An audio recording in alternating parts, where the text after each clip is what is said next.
नमस्कार। स्मृति पटल में आज हम बात एक ऐसे शख्स की करेंगे जो हिमाचल प्रदेश के एक छोटे से गांव से निकला और दुनिया की सबसे बड़ी सियासी पार्टी यानी बीजेपी का राष्ट्रीय अध्यक्ष बन गया। जी हाँ, बात जगत प्रकाश नड्डा की करेंगे, जिनका संयोग से आज जन्मदिन भी है। वो कैसे इस मकाम तक पहुँचे, ये सारी चीज़ें आपको बताएंगे। उनकी कई ऐसी बातें हैं जो बहुत ज़्यादा दिलचस्प हैं लेकिन सबको मालूम नहीं है। तो आज स्मृति पटल में चर्चा उन्हीं बातों की होगी। आइए चलते हैं स्मृति पटल पर।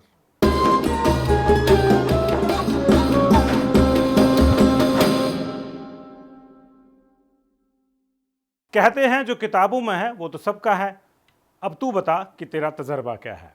जी हाँ, जगत प्रकाश नड्डा का जो तजर्बा राष्ट्रीय अध्यक्ष बीजेपी का बनने तक का है वो बड़ा दिलचस्प है। हमने सोचा आज क्योंकि उनका जन्मदिन है तो उस तजर्बे को आपके साथ साझा किया जाए। उनका जन्म पटना में हुआ 2 दिसंबर 1960 को। इस लिहाज से उनकी जन्मभूमि बिहार है, लेकिन उन्होंने राजनीति का अपना ककहरा हिमाचल प्रदेश में ही पड़ा। छात्र राजनीति से वो राजनीति में सक्रिय हुए। बात 1983-84 की है, जब वो हिमाचल प्रदेश विश्वविद्यालय में थे और विश्वविद्यालय की केंद्रीय छात्र परिषद के अध्यक्ष चुने गए। ये पहला मौका था जब अखिल भारतीय विद्यार्थी परिषद का कोई पदाधिकारी छात्र चुनावों में इतने बड़े पद पर हिमाचल प्रदेश में आसीन हुआ हो।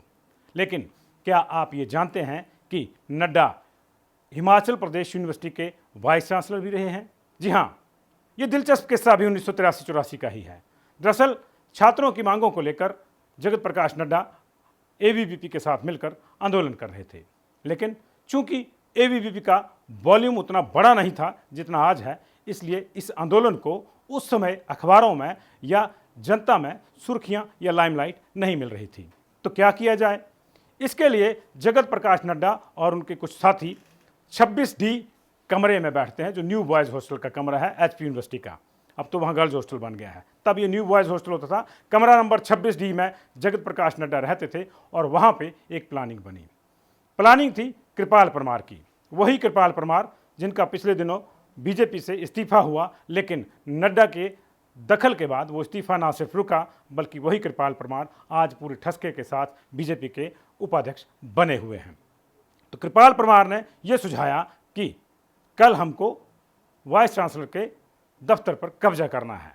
तय हो गया और तय समय के अनुसार जैसे ही दोपहर का खाना खाने के लिए vice chancellor Lalan Pratap Singh LP Singh खाना खाने के लिए अपने दफ्तर से बाहर गए, नड्डा और उनके कुछ साथी दफ्तर में घुस गए, अंदर से ताला लगा लिया और ऐसा होने की जैसे ही सूचना मिली तो हड़कंप मच गया। पुलिस को बुलाया गया।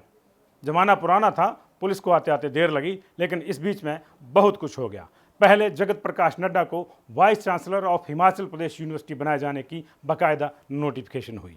फिर वाइस चांसलर की कुर्सी पर बैठकर जगत प्रकाश नड्डा ने अशोक शर्मा को अपना रजिस्ट्रार यूनिवर्सिटी बनाया। वही अशोक शर्मा जो आजकल हिमाचल हाई कोर्ट में एडवोकेट जनरल के पद पर हैं। कृपाल परमार को कंट्रोलर ऑफ एग्जामिनेशन बनाया गया, यानी परीक्षा नियंत्रक। इसी तरह मनोज शर्मा जो चंबा के रहने वाले थे, उनको DSW की पोस्ट दी गई और dean of studies Ashok Sharda को बनाया गया। बाकायदा इसकी नोटिफिकेशन हुई, रजिस्टर में इसका इंदराज हुआ और इस नोटिफिकेशन को बाद में मीडिया को भी जारी किया गया, जब अंततोगत्वा पुलिस उनका दफ्तर खुलवाने में कामयाब रही। ये घटना आज भी इतिहास है। पिछले दिन तक जगत प्रकाश नड्डा हिमाचल प्रदेश यूनिवर्सिटी के छात्र थे, अगले दिन वो वाइस चांसलर बन गए। हालांकि ये सब एक सियासत का हिस्सा था, लेकिन बड़ा ही दिलचस्प किस्सा है और शायद मुझे पूरा भरोसा है कि आपको ये नहीं मालूम होगा। हमें भी ये किस्सा इसलिए मालूम है क्योंकि हम लोग बाद में जब नड्डा जी से जुड़े तो ये सारी चीज़ें उनसे डिस्कस होती थी। ये तो रही छात्र राजनीति की बात। वहाँ से होते हुए वे केंद्र में गए और राष्ट्रीय युवा मोर्चा के पदाधिकारी रहे। उसके बाद वो लौटे 1993 में। ये वो दौर था जब हिमाचल प्रदेश में बीजेपी औंधी पड़ी हुई थी। बोले तो चारों खाने चित। राम मंदिर के आंदोलन की भेंट शांता कुमार की पॉपुलर गवर्नमेंट चढ़ चुकी थी। बाद में जब चुनाव हुआ तो नतीजे और भी परेशानी वाले आए। बीजेपी के तमाम दिग्गज, यहाँ तक कि शांता कुमार भी चुनाव हार गए। पुराने लोगों में से ठाकुर जगदेव चंद ही जीते थे। कुल मिला के 8 लोग जीते 1993 के चुनाव में। उनमें से जगत प्रकाश नड्डा भी एक थे, जिन्हें संगठन ने सक्रिय राजनीति में भेजने का फैसला करके वो वाला चुनाव लड़वाया था। चर्चा बीजेपी की हार की कम थी और नड्डा की जीत की ज़्यादा, और सब जानना चाहते थे कि आखिर ये जगत प्रकाश नड्डा कौन है। इसी बीच समय ने एक और चक्कर बदला। अगले ही दिन ठाकुर जगदेव की डेथ हो गई, वो स्वर्गवासी हो गए शपथ से पहले ही, और विधानसभा में विधायकों की शपथ होती इससे पहले ही बीजेपी के विधायकों की संख्या 8 से घटकर 7 हो गई। बीजेपी के केंद्रीय नेतृत्व में उस समय एक बड़ा फैसला लिया और जगत प्रकाश नड्डा को बीजेपी विधायक दल का नेता बनाया गया। इस तरह से उनका सफर विधानसभा में शुरू हो गया। उन्होंने नेता प्रतिपक्ष या बीजेपी के अध्यक्ष पद का, बीजेपी के विधायक दल का नेता रहते हुए जो संघर्ष किया, उसका फल अगले चुनाव में मिला, जब पार्टी ने प्रेम कुमार धूमल को चेहरा बनाया मुख्यमंत्री पद का, और पार्टी ने सुखराम के सहयोग से फिर सरकार भी बनाई 1998 में।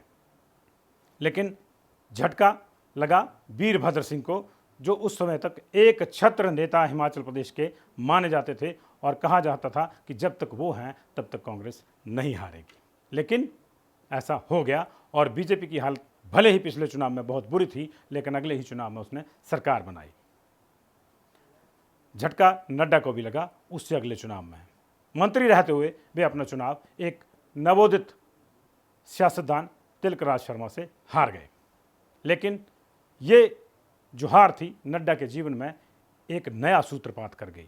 अगली बार उन्होंने नए सिरे से अपना सफ़र जारी किया और फिर ऐसी रफ्तार पकड़ी कि आज वो बीजेपी के राष्ट्रीय अध्यक्ष हैं। 19 जून 2019 को उनको बीजेपी का कार्यकारी राष्ट्रीय अध्यक्ष बनाया गया और फिर वे जनवरी 2020 में बीजेपी के फुल फ्लैज अध्यक्ष बना दिए गए।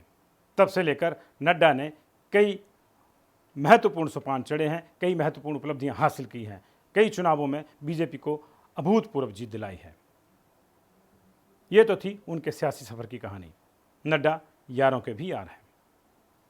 बहुत कम लोग जानते होंगे कि जब वो हिमाचल प्रदेश में बतौर विधायक के बतौर मंत्री रहे तो उन्होंने विधानसभा की कवरेज करने वाले मीडिया कर्मियों के साथ एक खास फ्रेंड्स क्लब बनाया था। लंच के दौरान इस फ्रेंड्स क्लब की बैठक होती और बहुत हंसी ठिठोली होती। विधानसभा के सदन के भीतर अक्सर हुई गर्मा गर्मी को पक्ष और विपक्ष के लोग यहाँ बैठकर शांत करते थे और एक दूसरे से फिर से उनकी दोस्ती हो जाती थी। इस क्लब का सदस्य बनने के लिए बड़े बड़े सियासतदान तरसते थे, लेकिन ये क्लब 10 या 12 लोगों तक ही सीमित रहा। हाँ, उसमें जो आकर कुछ सुनना चाहता था वो सुन सकता था, लेकिन अक्सर ऐसा भी होता था कि बातों ही बातों में उसकी भी खिंचाई हो जाती थी। एक और किस्सा मैंने आपको पहले भी सुनाया था जगत प्रकाश नड्डा का कि वो कितने समर्पित पिता थे। जब गैरी और हैरी, उनके बेटे गिरीश और हैरी का बर्थडे था, तो गैरी को पॉटी आ गई। मिसेज नड्डा कहीं व्यस्त थी, वो अपने अतिथियों को देख रही थी। ऐसे में किसी और को बुलाने के बजाय नड्डा जी उठे, बच्चे को गोद में लेके टॉयलेट गए और उनका एक समर्पित पिता की तरह सारी चीज़ें करवा के फिर से वापस आए और पार्टी में जम गए। बहुत से और किस्से उनके साथ जुड़े हुए हैं, किस तरह से वो पदयात्राएं करते थे और लोगों के घरों में जाकर ठहरते थे, ज़मीन पर सोते थे और सामान्य खाना खाकर अगले दिन फिर जो आंदोलन पर जुट जाते थे। वो कहते हैं ना कि सुरमे की तरह पीसा है हालात ने मुझे, यूँ नहीं चढ़ गया लोगों की नज़रों में मैं। तो जगत प्रकाश नड्डा की भी कुछ ऐसी ही कहानी है। आज इतना ही, उनका जन्मदिन है, हमारी शुभकामनाएं। फिर मुलाकात होगी, देखते रहिए पंजाब केसरी टीवी।